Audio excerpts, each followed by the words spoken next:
Hello everyone, इस video में हम कक्षा 6 विषय सामाजिक विज्ञान की कार्यपत्रक 9 करने वाले हैं। तिथि है इसकी 5 अगस्त 2021 और इसको शुरू करने से पहले प्लीज़ हमारे चैनल माइंड बूस्टिंग क्लासेस को ज़रूर सब्सक्राइब कर दीजिए।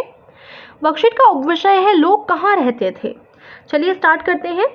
भोजन करते वक्त आपने कभी सोचा है कि आपके द्वारा खाए जाने वाले चावल और गेहूँ कब और कहाँ उगाया गया? आइए इस प्रश्न का उत्तर इस दिए गए मानचित्र से ढूंढते हैं। तो अब हम जानेंगे कि पहले के लोग कहाँ रहते थे, क्या खाते थे। चावल गेहूं जो अब हम खाते हैं उसकी शुरुआत कब से हुई। तो यहाँ पर आपको देखिए मैप दे रखा है। यहाँ पर देखो काफ़ी सारी गोदावरी नदियाँ, विंध्य पहाड़ियाँ और बहुत सारी देखो धार वगैरह, सारा ये मैप है। इधर हिमालय वगैरह, ये मैप है उपमहाद्वीप का प्राकृतिक मानचित्र का। ठीक है, तो अब इसके बेसिस पर आपको कुछ बताया गया है। मानचित्र के उत्तर पश्चिम में सुलेमन और कीरथार की पहाड़ियां को ढूंढिए। आज से लगभग 8000 साल पहले यहाँ के स्त्री पुरुषों ने गेहूं और जौ जैसी फसलों को उगाना शुरू किया था। तो यहाँ पे आपको दिख जाएंगी ये वाला, यहाँ पर कीरथर और सुलेमन की पहाड़ियाँ हैं। 8000 साल पहले यहाँ पर शुरू हुआ था क्या शुरू हुआ था? गेहूं और जौ की खेती। तो सबसे पहले कीरथर और सुलेमन हिल्स, और कीरथर और सुलेमन हिल्स जो अभी मैंने आपको बताया कहाँ पर पड़ते हैं, ये पड़ते हैं उत्तर पश्चिम में। ठीक है, तो उत्तर पश्चिम की तरफ जो सुलेमन और कीरथर की पहाड़ियाँ हैं, इसमें आज से लगभग 8000 साल पहले क्या उगाना शुरू हो गया था? गेहूं और जौ। उत्तर पूर्व में गारो तथा मध्यम भारत में विंध्य पहाड़ियों को देखिए। ये कुछ अन्य ऐसे क्षेत्र हैं जहाँ कृषि का विकास हुआ। जहाँ सबसे पहले चावल उगाया गया वे स्थान विंध्य के उत्तर में स्थित है। तो यहाँ उत्तर पूर्व में आपको जो है क्या मिल जाएगा? गारो मिल जाएगा। और मध्य भारत में विंध्य पहाड़ियाँ। कृषि का विकास हुआ, यानी यहाँ पर भी खेती बाड़ी शुरू हुई थी सबसे पहले।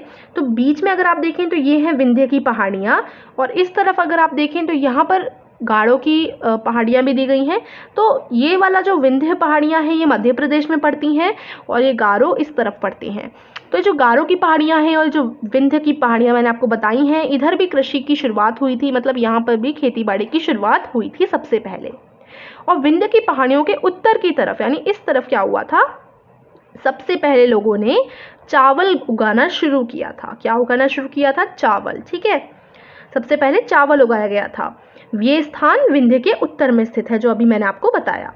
मानचित्र पर सिंधु तथा इसकी सहायक नदियों को देखिए। सहायक नदी उन्हें कहते हैं जो एक बड़ी नदी में मिल जाती हैं। लगभग 4700 वर्ष पूर्व इन्हीं नदियों के किनारे कुछ आरंभिक नगर फले फूले। तो यहाँ पर अब मैं आपको बताऊंगी। देखिए सहायक नदियाँ क्या होती हैं। पहले तो हमें इंदस नदी ढूंढनी है। यहाँ पर क्या बोला गया है? सिंधु नदी ढूंढनी है। ठीक है, तो सिंधु नदी ये रही, आप यहाँ देख पा रहे होंगे, इसे अंग्रेजी में इंडस कहते हैं। ये रही सिंधु नदी। अब देखिए इसकी आसपास सहायक नदी कौन कौन सी हैं? झेलम हो गई, देखिए आप देख पा रहे होंगे, सतलुज हो गई, ये सारी इसकी सहायक नदियाँ हैं। अब सहायक नदियाँ क्या होती हैं? ऐसी नदियाँ, जैसे मान लो ये एक बड़ी नदी है, इसके आसपास से आकर छोटी छोटी नदियाँ आकर इसमें मिल जाएं, तो ये जो छोटी छोटी नदियाँ होंगी ना, ये इस बड़ी नदी की सहायक नदियाँ होंगी। ठीक है, ऐसी नदियाँ जो एक बड़ी नदी में आकर मिल जाती हैं उनको हम सहायक नदियाँ कहते हैं। तो यहाँ पर सिंधु नदी है, इसकी भी कई सारी सहायक नदियाँ हैं। तो अब आपको सिंधु नदी की सहायक नदियों को ढूंढना है।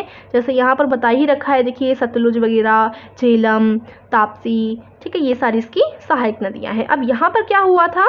4700 वर्ष पूर्व इन्हीं नदियों के किनारे कुछ आरंभिक नगर फल फूले। पहले के ज़माने में जो नगर हुआ करते थे वो इन्हीं नदियों के आसपास फले फूले हैं। अब आइए प्रश्नों की तरफ चलते हैं। गेहूं सबसे पहले डैश स्थान पर उगाना शुरू किया था। तो अभी हमने पढ़ा गेहूं सबसे पहले कहाँ उगाना शुरू किया था। यहाँ से स्थान नहीं आएगा। ठीक है, कहाँ पर उगाना शुरू किया था? उत्तर पश्चिम में सुलेमन और कीरथार की पहाड़ियों। ठीक है, ये आपका इधर आप लोग लिख लेंगे। देखो कैसे हो जाएगा? गेहूं सबसे पहले उत्तर पश्चिम सुलेमन और कीरथर की पहाड़ियों पर उगाना शुरू किया था। ठीक है, इस तरीके से इसका आंसर आप लोग कर लेंगे। ये वाला जो है इधर लिख लेंगे। नेक्स्ट देखिए, चावल सबसे पहले यहाँ पर आ जाएगा विंध्य के उत्तर में उगाया गया। ठीक है, चावल सबसे पहले विंध्य के उत्तर में उगाया गया। दूसरा प्रश्न, सिंधु नदी की सहायक नदियों का नाम लिखिए। तो जो अभी हमने सिंधु नदी पढ़ी उसकी सहायक नदियाँ कौन कौन सी हैं, आइए देखते हैं। ये देखिए, ये इसका आंसर हो जाएगा।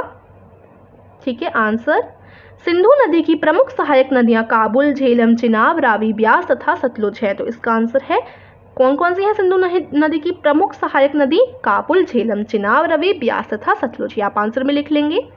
नेक्स्ट क्वेश्चन है, मानचित्र की सहायता से गंगा नदी की सहायक नदियों के नाम लिखिए। तो जो गंगा नदी है उसकी सहायक नदियाँ कौन कौन सी हैं आइए देखते हैं उत्तर। देखिए गंगा नदी की काफ़ी सारी हैं, जैसे प्रमुख सहायक नदियाँ।